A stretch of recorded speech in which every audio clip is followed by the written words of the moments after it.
Hello बच्चों, रसायन विज्ञान कक्षा 12 चैप्टर 1 अध्याय 1 में हमने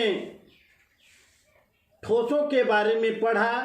उनका द्रव्यमान, उनका आयतन, उनका आकार निश्चित होता है, उनके कणों की एक निश्चित स्थिति होती है और इन कणों के मध्य की दूरी बहुत कम होती है और उनके बीच प्रबल आकर्षण बल होता है। इसके अलावा हमने अक्रिस्टलीय ठोसों के बारे में पढ़ा, जिनकी व्यवस्था लघु परासी होती है, जिसके कारण ये अतिशीतित द्रव की तरह व्यवहार करते हैं। जैसे कोई द्रव पदार्थ फ्रीज्ड कर दिया गया हो।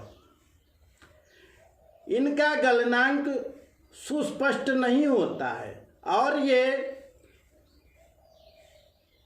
समदैशिक प्रकृति के होती हैं। क्रिस्टलीय ठोसों के बारे में आपने पढ़ा, इनमें अवयवी कणों की व्यवस्था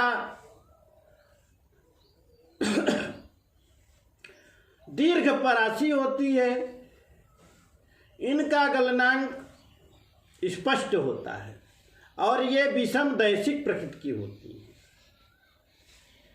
इनके कणों की विशिष्ट आकृतियां होती हैं, आकृतियां निश्चित होती हैं।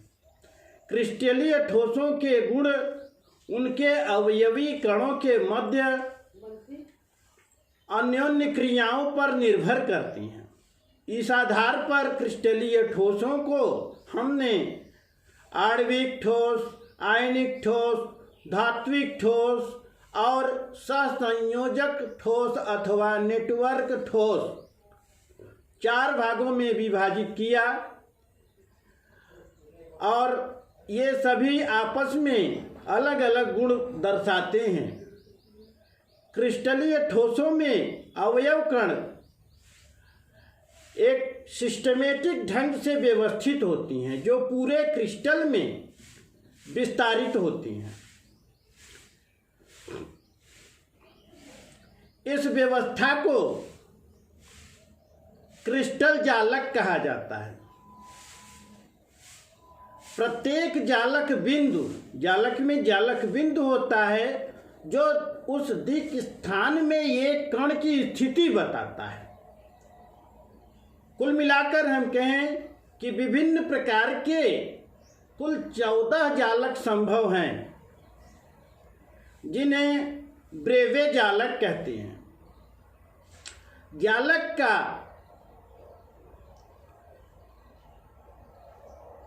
एक छोटा सा हिस्सा यूनिट सेल या एकक कोशिका कहलाता है और इस तरह से एकक कोशिकाएं एक दूसरे से लगी हुई अर्थात पुनरावृत्ति इनकी होती है, तो प्रत्येक जालक जनरेट किया जा सकता है, बनाया जा सकता है। ये यूनिट सेल कुछ प्रकार की होती हैं। ये इनके कण कोनों पर स्थित हैं अथवा केंद्रित हो सकते हैं। केंद्रित हैं अगर, तो ये केंद्रित एकक कोशिका कहलाएंगी।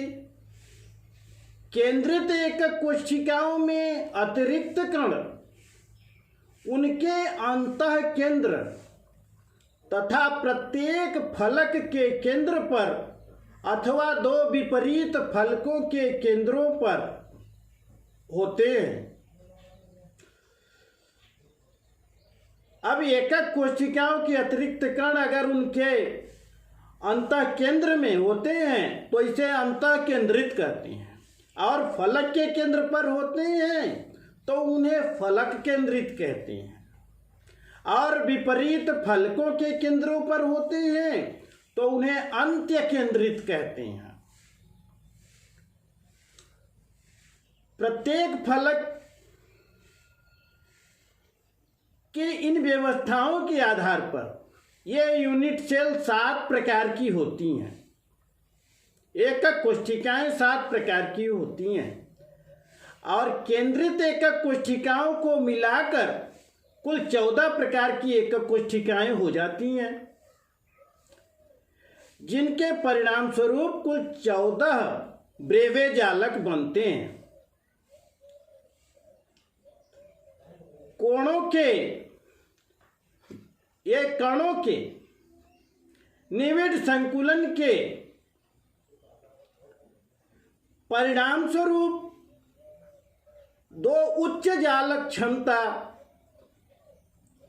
हाई पावर लैटिस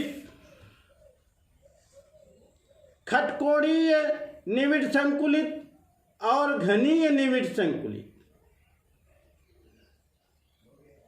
खटकोणी को हेक्टा सेंटर्ड पैटर्न अर्थात HCP बोलेंगे और घनीय निविड़ संकुलित को CCP अर्थात क्यूब सेंटर्ड पैटर्न बोलते हैं। तो 2 प्रकार के पैटर्न होते हैं। घनीय निविड़ संकुलित जो CCP होते हैं, इनको फलक केंद्रित घनीय या FCC जालक भी कहा जाता है। फलक केंद्रित अर्थात फेस सेंटर्ड क्यूब भी कहा जाता है। इन दोनों संकुलनों में 74% स्थान इलेक्ट्रॉनों द्वारा संपूरित होता है, भरा जाता है, अर्थात आयनों या इलेक्ट्रॉनों या अणुओं द्वारा। यानी ठोस के एक यूनिट सेल में FCC प्रकार है या HCP प्रकार है तो इनमें 74% स्थान पूरित होता है। शेष स्थान 2 प्रकार की रिक्तियों के वायड के रूप में होता है, अष्टफलकीय रिक्ति और चतुष्फलकीय रिक्ति। ये 2 प्रकार की रिक्तियां होती हैं। अन्य प्रकार के संकुलन निविड़ संकुलन नहीं है क्योंकि उनमें कणों की संकुलन दक्षता कम होती है, जबकि अंतः केंद्रित घन जालक में BCC में 68% स्थान और सरल घनीय जालक में केवल 52.4% अर्थात 52.4% स्थान ही संपूरित होता है। ठोसों की संरचनाएं परिपूर्ण नहीं होती हैं, उनमें विभिन्न प्रकार के कमियां होती हैं, अपूर्णताएं होती हैं, जिन्हें हम दोष कहते हैं। ये दोष सामान्यतः 2 तरह के बिंदु दोष और रेखीय दोष कहलाएंगे। बिंदु दोष 3 प्रकार के होंगे: स्टाइकियोमेट्री दोष, अशुद्धि दोष और नॉन स्टाइकियोमेट्री दोष। इसके अलावा रिक्तिका दोष और अंतराकाशी दोष, ये 2 आधारभूत प्रकार की स्टाइकियोमेट्री बिंदु दोष हैं। आयनिक ठोसों में यह दोष शाटकीय दोष या फ्रैंकले दोष दर्शाती है, जबकि जब आयन अशुद्ध की संयोजकता मूल यौगिक के वैसे ही आयन से भिन्न होती है, तब कुछ रिक्तियां हो जाती हैं।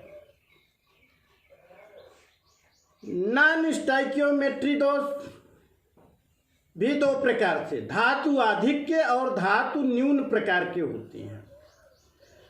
कभी कभी अशुद्धियों का परिकलन मात्राओं को अचालकों में डोपन करने से उनके विद्युतीय गुणों में परिवर्तन आ जाता है और इलेक्ट्रॉनिकी इंडस्ट्री में ऐसे पदार्थों का व्यापक रूप से उपयोग होता है। जैसे आप ट्रांजिस्टर, कंडक्टर आदि इलेक्ट्रॉनिक उपकरणों का नाम सुने होंगे। इसके अलावा ठोस कई प्रकार के चुंबकीय गुण प्रदर्शित करते हैं, जैसे अनुचुंबकत्व, प्रतिचुंबकत्व, लौह चुंबकत्व, प्रतिलौह चुंबकत्व और फेरी चुंबकत्व। इन